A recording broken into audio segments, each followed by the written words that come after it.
is Biafra. Okay. They call the zoological government. We collect this gun from you people. Nnamdi did not know us, and we did not know Nnamdi. All we need is Biafra. Okay. Holding Nnamdi there can never solve this insecurity. Holding Nnamdi there can never solve this problem. The only way to solve this problem and to stop insecurity in this land is for you people.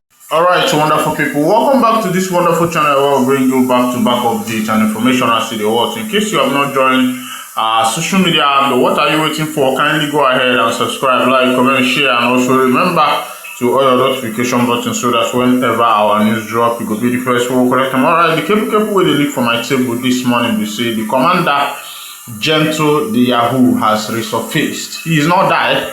He did not die. He is not dead.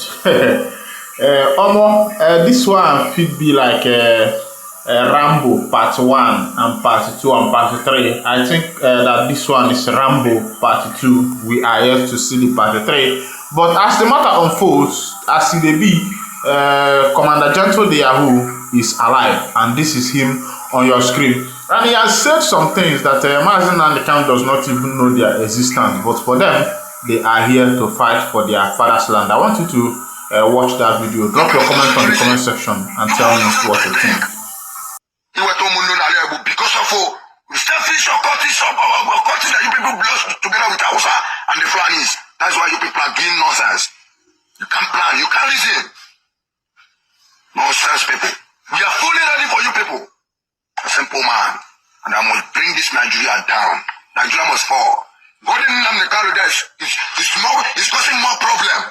Problem upon problems. Understand? Nnamdi doesn't give us anything like God. Nnamdi doesn't even know where we are. Nnamdi doesn't even know anything about us. Understand that? We decided it on our own. We are the unknown governments. And the government belongs to us. Hence we are in our eastern region. The government belongs to us. This government! This government!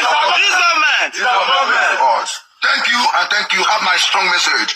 We must keep on killing your people and be collecting them. Alright guys, this is Sowore, a Yoruba man, fighting seriously, speaking the truth as regards Nnamdi release. I love this guy so much for being very outspoken, even though a lot of politicians are using Nnamdi to make their name, but in the case of Sowore, I think there is something different about him. I want you to listen to what this guy is saying. The question was asked of him, why is it that as a person with freedom loving, you are supporting Cuba, which the person said, that's a human rights violating regime, referring to Fidel Castro. He said to them, sometimes the problem with you people is that you want to choose our friends for us and you want to choose your enemies for us. That is basically what's happening in your NBA group. Some people are trying to choose your enemies for you. But the question you should ask yourself is, what is Nnamdi fighting for? Self-determination. It came out several years ago that the Igbos are tired of being treated like slaves in the country. And he wants the former Biafra region to break away as a nation state. The constitution is very clear. You can agitate for self-determination. But we don't have the position of referendum in our constitution. He started peacefully. He was going from village to village. In fact, he didn't go from village to village. He was on a radio. His only weapon was a microphone. Guess what? When he was arrested the first time, what they found on him was a microphone, not a gun. They found with Mandela a pistol. But with Nnamdi they found a microphone. In fact, when they were asked to present evidence, even in the ongoing case, the evidence presented is that microphone, his underwear, top and bottom, and some of his writings. No element of terrorism was established in court. Nobody has testified that they saw him buying guns or ordering guns or ordering. They brought to court different kinds of audio messages, which was his response to when police was killing his people. When I was at Asari Reporters, I had in my possession a video which I published at that time. I don't know if Facebook has taken. As the Nigerian army went to where IPOB people were peacefully gathering and shot them dead live. 2014, I think. They killed them right there. This was captured on tape. It was provided by Amnesty International to me. So who committed the crimes? peacefully, or the government who says so. But like I started this with, this was the goal, you know.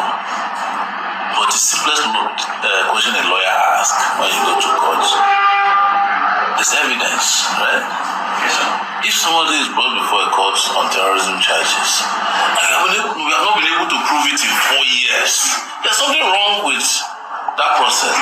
Meanwhile, Simon Ekpa was arrested maybe last year. He has been convicted within 6 months in Finland. He may not have been as guilty as it, but he has the process of appeal. The trial was speedy, open, and in my own view, fair. What happens to Nnamdi Kanu? You just keep defending, detaining him. Even when the Court of Appeal said that he's charged and acquitted and wrote that he should be released forthwith, you refuse to honor that court order. You are going into MBA groups to say, why is anybody fighting? You are taking extra legal steps to violate the right of a campaigner for self-determination. We are taking extra legal steps to force your hand to respect his rights. That is the reason for my protest. And who is in a better position to know a sham trial if it's not sure? I've been subjected to as many as 10 of those foolish trials. I have about 3 now pending. And they are going to end up in nothing. That's why since 1992, I don't write statements in police station. You sit me down, we are reading your rights to you because I know we are not going to trial, for which my statement will be needed. And if I'm going to trial, my statement will not count. If you have made up your mind that I'm guilty as charged. So tell your NBA friends that first and foremost we are disappointed in them. They are not even represented in court to observe the trial. The same way they did to me in 2019. The NBA cannot, the American Bar Association sends representative to all my court trials. The Nigerian Bar Association is not in court, even as a friend of the court. You should be there standing up and say, my lord, can we guide you? This is what the law says. The judge can say, shut up. But you are there. You go to your WhatsApp groups, and you know what they do? They then divide it into Yoruba, the people that are most vocal on Nnamdi Kanu, which riles me out, these Yoruba pseudo intellectuals. He has committed, will be sending me videos. And I tell them, if you are tired of Nigeria, if Tinubu was tired of Nigeria 20 years ago and he granted an interview that Nigeria should disintegrate, why should you stop others who understand the same right?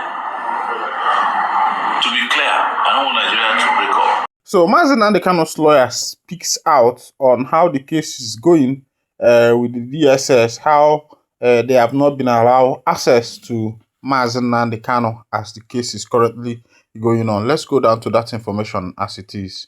Monday, went there to see him, they refused us access. Monday on Tuesday, they refused us access. The Monday on Wednesday, they refused us access. I was there yesterday, they refused us access to see him. Then, after much argument, they said that we should write a letter. As usual, I said, but God said that we should, the people should allow us. The issue of writing a letter should not come up. They said we should write a letter. So we wrote a letter. So today, they allowed us. So, myself and the Ejimako. So, after seeing him, as I just came out of the DSSS, my attention was drawn to this letter written by the same DSSS saying that henceforth we should not be coming to see Mazi Nnamdi Kanu, that we are no longer his lawyers. I said, where is this one coming from? What do you mean by that we are no longer his lawyers? And that we are no longer the lawyers representing him in the criminal trial, or that we are no longer his lawyers? Because I know that I have some other things that I'm doing for Mazi Nnamdi Kanu.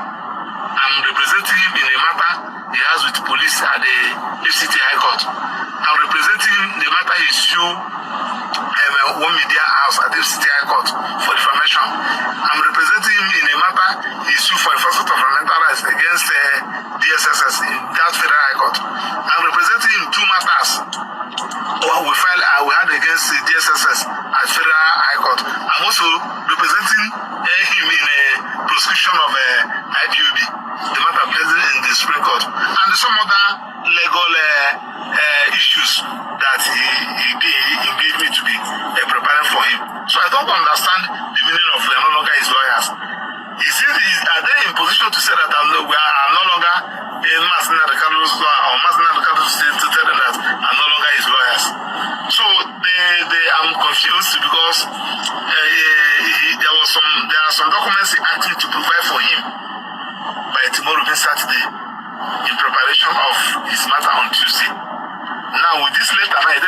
not see him again till Tuesday. Just for the world to see the kind of persecution somebody who is representing himself. Yes, Section 36 said that he needed adequate time and facility. You have seen the reason why we said that for him to be in that DSSS, he cannot be in that DSSS and have a good preparation for this case. Anyway, good thing that he has filed a motion to discontinue this charge because it's not obvious that there is no charge against him. So that is the update. Thank you and God bless you. You can see the... Okay, there is this man called Ebube Jesus who is a prophet. As you are looking at him on your screen, he claims that God has given him deep prophecy concerning what is actually happening as regards Mazen and the Kano's case. Let's hear him. Then I hear Nike bring out a suggestion, and that suggestion, before Nike say it, he has discussed it with Mr. President already. And this is it. Now, they are not going to release Mazen Nnamdi Kanu. What will happen is that they will still jail Mazen Nnamdi Kanu. They will still put Mazen Nnamdi Kanu in prison. They will put Mazen Nnamdi Kanu in prison. Write down. Whenever a prophet is mentioning how to know the truth from lies, is writing down what he says and waiting to know if it is like that. Now, I will still tell you what the Lord said we should do because of this. Now, Mazen Nnamdi Kanu, they have already agreed that Mazen Nnamdi Kanu is going to face his trials, and Mazen Nnamdi Kanu is already judged behind us. And the judge is that the judgment is that he is guilty. One, where did he get the guns? The guns he gave to IPOP members, the ones he trained, and the guns that are being used by his so-called ESN and all that. Remember what I said, write down. They have so many charges they are going to use to jail Mazen Nnamdi Kanu. And the Mazen Nnamdi Kanu will not escape it. Remember, I remember Ebube Jesus, your brother, and I'm a follower of that mission. I am the next head carrying the mission. But I am not carrying the mission as an ordinary man, but I'm carrying the mission as the Moses of our time. Now, Mazen Nnamdi Kanu will be sentenced. Check out this amazing tablet I got from Temu. It cost 180.